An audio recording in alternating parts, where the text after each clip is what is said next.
Hey everybody, and welcome to another Midweek with Dirk, where we're taking a look at a midweek Bible study, going through the Bible one book of the Bible at a time. And today we are up to the book of Daniel. I really wanted to get to this one soon. It is a fun book. It's an interesting ride. A lot has been written about the book of Daniel. It kind of breaks into two big parts: stories of Daniel and he and his friends, and also some visions, a number of visions that he had that get a little peculiar. And so we want to unpack some of those and try to find some meaning for your week. So let's just jump right in. First thing about Daniel is, what do you know about it? Spoiler alert, there's one guy in the book of Daniel called Daniel. You can check him out. Other things that happened. If you're in a small group setting, take a minute and press pause and discuss it now. For those of you watching online on Facebook, let's jump right in. I don't want you to miss the theme of Daniel. It's all about our kingdoms of the world in light of the kingdom of God. Listen, we only have a few minutes here to talk about the book of Daniel and to make some mega themes over it, which I think is going to be helpful. But for those of you who want to dig into this much, much more, we did a series about 3 years ago on the book of Daniel called Brave. And so you can find that series by going to the encounterchurch.org/messages. And if you click on podcast there up in the top right corner, then it'll load up this our media player, and you can go way back into the past and take a look at some of those series. And each one of those just does a chapter out of the book of Daniel. So check it out there. You're looking for the Brave series. Let's do a summary now of what we see in the book of Daniel. Okay, so historically, this takes place right after Babylon's first attack on Jerusalem. You can read a little bit more about that in 2 Kings chapter 24. Follows the first wave of exiles in particular. They have some interesting people. A lot of you know them: Daniel and his three friends, Shadrach, Meshach, and Abednego. And listen, right off the bat, you can tell that something about this book by just the names. You know them as Daniel and Shadrach, Meshach, and Abednego, but that's not their names. Daniel was named Daniel. That's his birth name, his Hebrew name. He was renamed into Belteshazzar. Shadrach, though, was his Babylonian captivity name. He was born Hananiah. Also, Mishael was renamed Meshach. Azariah renamed Abednego. Right, so it's a little weird that we remember them by Daniel with his Hebrew name and the three friends from their Babylonian names. That's a little unusual, and honestly, I don't really know why that is. If you have an insight into that, I would love to hear what your insight is. Drop it in the comment section below. Maybe give me a link or something. I couldn't really find much of why we remember that. But the names are significant because they tell us about everything in the book right off the bat. Listen to these names. Daniel's name means my God is judge. Hananiah's name is Yahweh is gracious. Mishael's name is who is like God. Azariah's name is Yahweh is my help. What do you notice about these names? Hopefully you notice that they all have to do with God. They're all very, very religious or spiritual names. They all reference God directly. And then when they're renamed, Daniel turns into Belteshazzar. He's renamed in light of a Babylonian god, Bel. Shadrach is referencing the Babylonian god of the sun. Meshach is referencing a different god. Abednego is referencing the moon god, Neged. Right? So all of these things it's about the confrontation between God's people, the Israelites, the Hebrew people, and the kingdoms or the people of the world, the gods of the world. So you can start to see there's going to be this conflict that's set up. All right, so we jump into the content of the book now, and Daniel chapters 1 through 6 are following, and these fun stories of Daniel and his friends. These are the great stories that maybe you've heard of, especially in Sunday school. We've done them, like I said, in the past because they're great stories, and we're going to talk a little bit more about that in just a minute.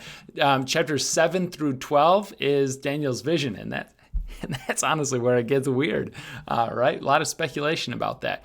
Also, I want you to see something. The language of Daniel is unique. Usually we say that the Old Testament was written in Hebrew, the New Testament was written in Greek. Well, there's a little bit of an exception to that because the book of Daniel is actually written in two original languages. It starts off, chapter 1 is in Hebrew, and then it switches over to Aramaic, which is a cousin of the Hebrew language. It's very, very close, but it's a much more worldly, a much more globally accepted language, chapters 2 through 7. And then 8 to 12, the author here switches back to Hebrew, which is interesting. Let's jump into the content. Daniel chapter 1, fall of Jerusalem, right? Jerusalem falls, the southern kingdom of Israel is taken into captivity. Daniel and his friends, right, they experience this big pressure, right, to eat the things that we eat, drink the things that we drink, do things our way. And Daniel, right, says with the special Daniel diet, if you've ever heard of that, and he says, no, I'm not going to do that. I'm not going to capitulate. Eventually, they choose faithfulness, which leads to their exaltation. The Babylonians, they realize, oh, wow, it totally worked. Daniel chapter 2 is the king's dreams. This one is really, really important and my favorite one in the series from up above. If you check out the Brave series, this one was Surrender, number 2. Super, super good stuff. I would definitely check out that one. Okay, so what we have is a king's dream where he comes up to Daniel and he says, there's a big statue and it's got these 4 metal parts. I can't remember exactly. It's like the feet are clay and iron, and then there's like the thighs are iron, and then the belly is bronze, right? And the shoulders are silver, chest is silver, and then the head is gold. These 4 different metals, and the king says, like, what's that mean? And then this huge rock comes and like smashes the base of the feet, and the whole thing crumbles, and the rock gets bigger and turns into a giant mountain that's never moved. And the king's like, Daniel, what on earth does it mean? And Daniel goes to the king and he says, hey, king, like, listen, this is what each of those metals are a kingdom of this world. And the head of the statue, that's you, king, right? That's Babylon. This is our kingdom. And he's like, well, of course it is. Of course I'd be made of gold at the top of the statue. But wait, what about that rock? And he goes, yeah, a kingdom is going to come and smash that last kingdom, and everything is going to fall down, be reduced to rubble, and then that rock is going to grow and grow and grow and become this mountain that's never going to be moved. And the king is going, okay, but that's going to come with a kingdom after me, right? Yeah, don't worry, it's after you. Oh, okay. And so we just kind of tuck that away because remember, we're setting up the conflict between all the kingdoms of the world, including your kingdom and mine, all the kingdoms of the world, and the kingdom of the world. That's the rock that's coming. All right, so chapter 2 is the king's dream. Remember, that's when it switches over into Aramaic. And then the next ones, again, in the worldly language of Aramaic, we see the fiery furnace story, right? Where they're threatened to be put in the furnace, and there wasn't just the friends, but there was this mysterious fourth figure. God is with them. There's another in the fire. The friends come out and everybody bows down, right? Like, oh my word, like I can't believe that your God saved you, and the friends are exalted. So there was this conflict. The friends stayed faithful and they were exalted for it. And then you have this kind of intermission, these 2 back-to-back stories, where we have one king, Nebuchadnezzar's pride, another king, Belshazzar's pride. Both kings in Babylon, but they handled their situation very, very differently.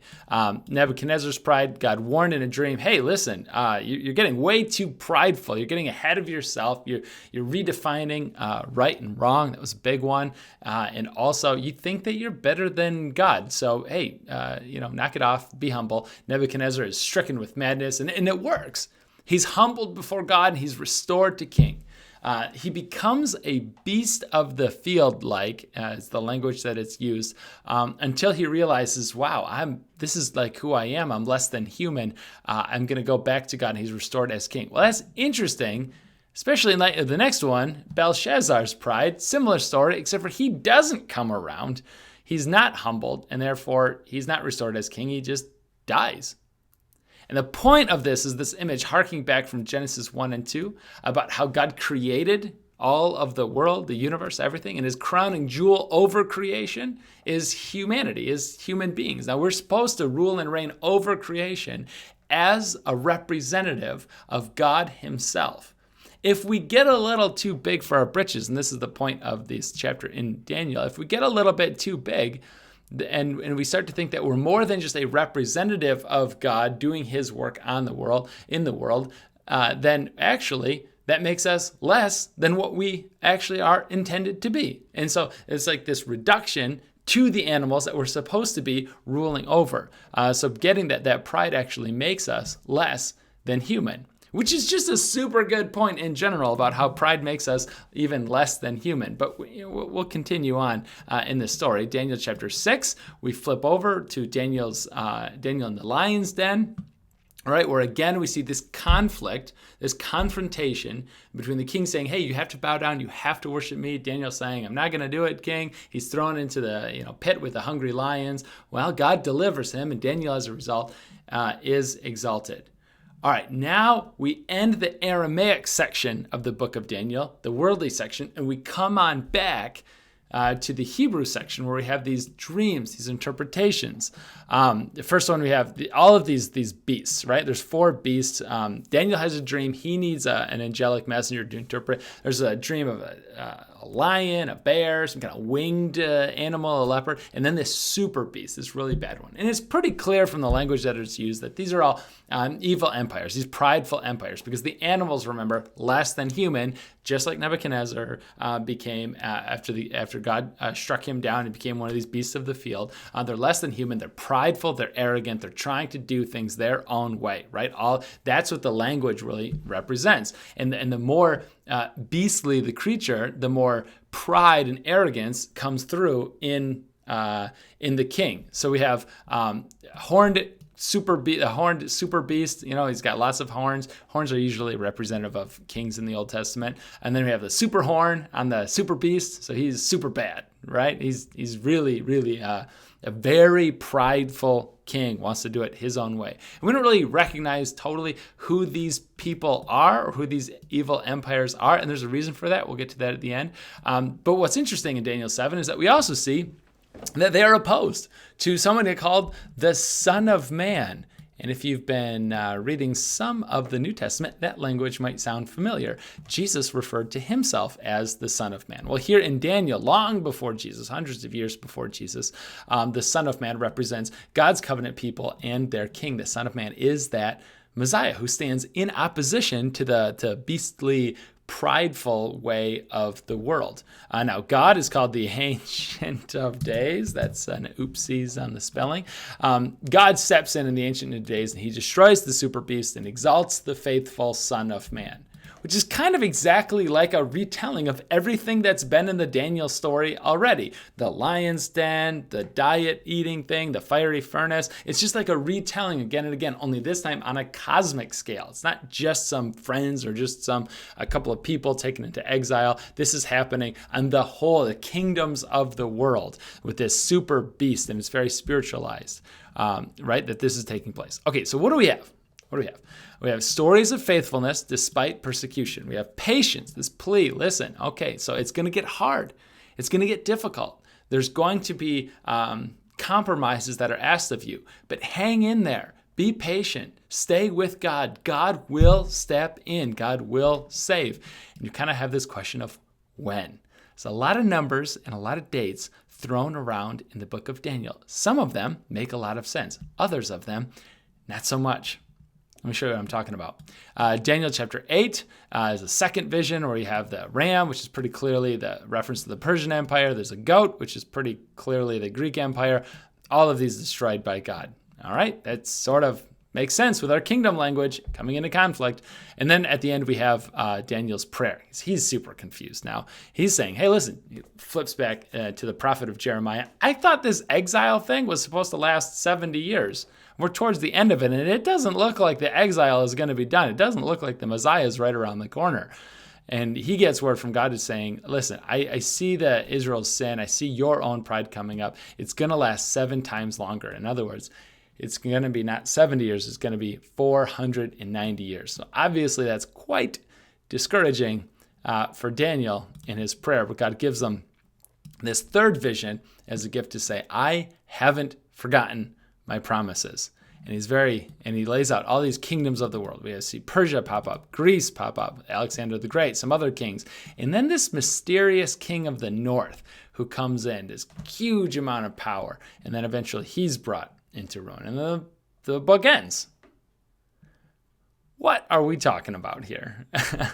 So some people look at this and they see that king of the north is maybe the Syrian king Antiochus around the 160s BC. Some people see that mysterious king as, well, maybe it's the Roman Empire, right, who destroyed Jerusalem in 70 AD. Still other people see this as some kind of future, like the book of Revelation, to say, listen, all of this stuff is going to happen. It's going to come to pass when Jesus returned. We're still in the middle of it. The problem with all of this is that the numbers and the math doesn't really work out. So we start to see well, did Daniel make a mistake? I mean, a lot of this, he could have just written it differently. The history was what it was, but he chose to do this anyway. And I think when the author specifically chooses to do something that he could have made it line up and he chose not to anyway, I think he's got another idea in mind. We'll grant him that. I think what he's doing is he's writing it in order to design this to be, to offer future hope to future generations. It's written in a way to say, listen, whatever season you're in or whatever kingdom you're under, the implication is the same. Hold fast. Be faithful to God. Be patient and be faithful. God is on his way. Jesus used the book of Daniel even to speak to Rome in his day. He quotes Daniel a lot. In fact, one of Jesus' favorite titles for himself, Son of Man, comes directly from the book of Daniel, right? So Jesus is borrowing the truth of Daniel to say, listen, we are still in conflict, in confrontation with the powers, with the kingdoms all around us. How does your kingdom line up in light of the kingdom? So we see this pattern and we see a promise. Okay, the pattern is human beings become beasts. When we glorify our own power, pride makes us less than human. Promise is that God will confront pride and bring peace. The point is to motivate faithfulness. Now, this is where I think it gets really interesting, because we see, how do we spot Jesus in the book of Daniel, other than the Son of Man conversation that we have, that title, which always kind of bugged me when I was reading the Bible, and I wasn't super aware, because I'd be the big deal with Jesus is he's the Son of God, not the Son of Man. I'm the son of human parents. That's nothing special. Call yourself the Son of God and clear this up for us, would you be? But to them and his audience, Son of Man was a huge term, because he was saying, I am the one that all of these books in the Old Testament that we've been talking about, I am the one you have been waiting for. I am the Messiah. Now, this one comes spotting Jesus most clearly in the book of Daniel, Daniel chapter 2, that prophecy that I shared earlier, the dream that I shared earlier about the statue with all the different, the metals and representing the different kingdoms. And then Babylon is clearly named as the gold of the head of the statue. And I just love this, because it's so true. And it's just so exactly the point of the kingdoms that come into conflict, where you have the feet are iron and clay, right? You have the thighs, is just iron. You have the belly is bronze, the shoulders and chest is silver, and then you have the head is gold. And pretty clearly, you start to see it's Babylon, okay? And then the shoulders and chest, the silver is Persia, and it's oh yeah, that kind of makes sense. The belly is Greek, the bronze, right? The feet are clay. I mean, you start to see the kingdoms, they all kind of line up, that Daniel, he knew what he was doing. And then you see this rock come from out of nowhere, and just smash the base of it, which would have been Rome at the time, and bring the whole kingdoms of the world down. And isn't that so clearly what Jesus comes? He comes out of nowhere. In this birth story of Jesus, he's not born like any other kingdom or any other ruler would have born. He's born in a manger, and he changes history forever. He's born under Caesar Augustus, sitting in the seat of global power, Rome. And that stone, born not from a husband's will, but born from the Holy Spirit, this is all language of Daniel, from human hands, he toppled the kingdoms, and his reign would never end. The rock becomes a mountain, immovable, never-ending, incredible story. That's the point of Jesus. He comes and he disrupts every kingdom of the world. So now I want to bring it less on a cosmic kind of, kingdoms of the world, historical, national scale, and just make it really, really personal, right? Because for Nebuchadnezzar, he had a kingdom, but he also had a personal life. Nebuchadnezzar was a guy who always tried to control outcomes. And his intent was to stay in power no matter what. In fact, he was obsessed with guarding his legacy to make sure that history would remember him. Right? Nebuchadnezzar had a kingdom, not just Babylon, but his own personal life. You and I, we have a kingdom. It's our own personal life. And the point of Daniel is that your kingdom and mine will rise and fall. My social life, career, marriage, all of it will have ups and downs. And I can hang on to it as tightly as I possibly want to. But the tighter I hold, most likely the more slips through my hands. Every job has an end date. Every marriage starts with till death do us part. Every child is raised to leave their parents. Your kingdom, my kingdom, will inevitably rise and then fall. The question is, what will you do with the kingdom while you have it? Or better question yet, how will you use your kingdom in light of the kingdom that will never end? I have some reflection questions for you to take a look at in some time, but I think it would just be a good one to think over. My favorite question, number 6, all of us have a kingdom, some kind of area in our life where we have authority or influence. What's your kingdom? How will you use your kingdom in light of the kingdom that never ends? All right, guys, thanks for hanging out. I'm going to leave the questions on the screen for a little while. Don't forget to tune back in next week, Wednesday at noon, for the midweek Bible study. Some of you may have heard that I'm going to be on a sabbatical study break for a little bit, and that's true, but I've actually pre-recorded videos through the summer to be released Wednesday at noon. So we will see you back here continuing on regardless. All right, guys, take care.